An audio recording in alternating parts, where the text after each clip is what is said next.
এই ছেলেটি প্রতি সিঞ্চন করিয়া একদিন শ্রাবণের রাতে কাদম্বিনীর অকস্মাৎ মৃত্যু হইল। হঠাৎ কি কারণে তাহার হৃদস্পন্দন স্তব্ধ হইয়া গেল। সময় জগতের আর সর্বত্রই চলিতে লাগিল। কেবল সেই স্নেহ কাতর ক্ষুদ্র কোমল বক্ষটির ভিতর সময়ের ঘড়ির কর চিরকালের মতো স্তব্ধ হইয়া গেল। বলহরি বলহরি বলহরি বলহরি বলহরি বলহরি বলহরি। রানীহাটের শ্মশান লোকালয় হইতে বহু দূরে। পুষ্করণীর ধারে একখানি কুটি এবং তাহার নিকট একটা প্রকাণ্ড বটগাছ। বৃহৎ মাঠে আর কোথাও কিছু নেই। পূর্বে এখানে নদী বহিত, এখন নদী একেবারে শুকাইয়া গেছে। সেই শুষ্ক জলপথের এক অংশ খনন করিয়া শ্মশানের পুষ্করণী নির্মিত হইয়াছে। এখানকার লোকেরা এই পুষ্করণী কি পুণ্য উদ্দেশ্য নিয়ে প্রতিনিধি স্বরূপ জ্ঞান করে।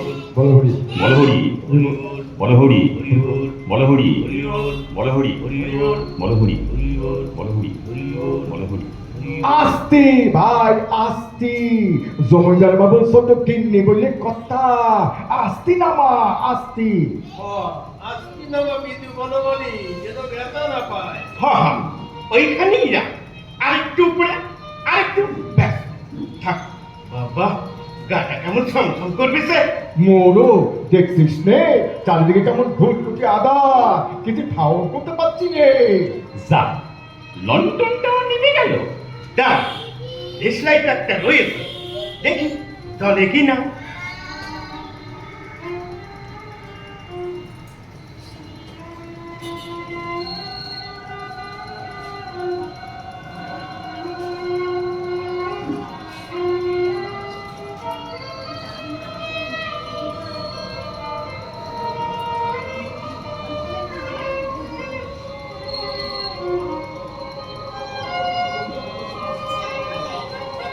কিরে দেশলাইটার দেখ তো কি হলো?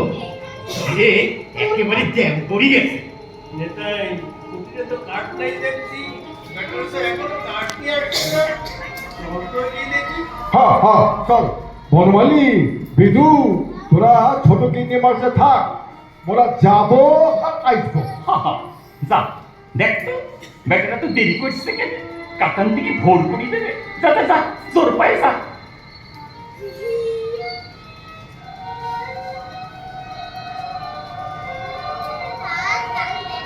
আর কতক্ষণ মোরা আগলে বসে থাকবো বল দেখিনি বিদু। আর ভালো লাগছে না রে ভাই। অ্যাক্সিডেন্ট তো আমাকে জোগাড় থাকলে বড় সুবিধা হতো। একেবারেই হক কথা। আমি সব করি একজনে সব জোগাড় করে নিয়ে আসতে পারি। মাইরে, আর আমি বুঝি এইখানে মৃতদেহ একলে একটা বসে থাকবো। বনমালী ঠিক আছে, এখন বললেও আর তামকের লাগে রাতে থাকবো। আকাশখানা দেখেছিস কেমন কালো মেঘে ছেয়ে গেছে। বনমালী খাটটা নড়ছি বলে মনে হচ্ছে। এক তাই তো বিদু, ওই আমার রাম রাম রাম রাম রাম রাম রাম রাম রাম। বনমালী নিঃশ্বাস ছাড়বি? ওই না তো। তাহলে তাহলে কিসের শব্দ? পালা। ওরে বাবারি, পালা বিদু পালা। বিধু ও বনমালী রাম নাম জপিতে জপিতে কাঁপিতে লাগিল। হঠাৎ ঘরের মধ্যে একটা দীর্ঘ নিঃশ্বাস শোনা গেল। বিধু ও বনমালী এক মুহূর্তে ঘর হইতে লম্ফ দিয়া বাইর হইয়া গ্রামের অভিমুখে দৌড় দিল। প্রায় কোর্সেক পথ গিয়ে দেখিল তাদের অবশিষ্ট দুই সঙ্গী লণ্ঠন হাতে ফিরিয়া আসিতেছে। তখনও বিধু ও বনমালী কুটিরের সমস্ত ঘটনা বর্ণনা করিল। ঘুমে হট করে খাটটা নড়ি ঘুরল। কি আজ তুমি কথা বসতে বনমালী? বিশ্বাস হচ্ছে না তো? না হচ্ছে না, যত সব রাত দেখে গেলে পরিকল্প। ওই নিতাই মুখ সঙ্গে কথা বলবি। কি নাকি শব্দ শুনেছে আর কাপড় তুলে দৌড় মেরেছে। গুরুচরণ, কথাবার্তা ঠিক করি কর। কি কবে কি কবে বিদ্যুৎ ডিম কথাকার। নেতাই অত বকিস নে তো। গেলবার গ্যাস খান্তি কুড়াতে অমনি কি কাণ্ডটাই নিয়ে বাদিয়েছিলিস। তুই যে কত বড় সাহসী তেমন হাড়ে আরো দানা আছে। আর গুরুচরণ, ওর কথা তো বললি না কেন? মনে নেই যখন কান্দি দিছিটা দাউ দাউ করে জ্বলি উঠলো, অমনি বুড়ি দেহটা মরমর করে নড়ি উঠলো। আর দেখুন গুরুচরণটা দেখি কাঁচা খুলি পেস্তাব করতে করতে সুইটে পালালো। কি গুরু, মনে হচ্ছে বড় বড় নেক্সা? ঠিক আছে চল দেখি কি হচ্ছে। বাবারে এত ঘুটঘুটে আগাড়ি তোরা শ্মশান থেকে বেরোলে কি করি?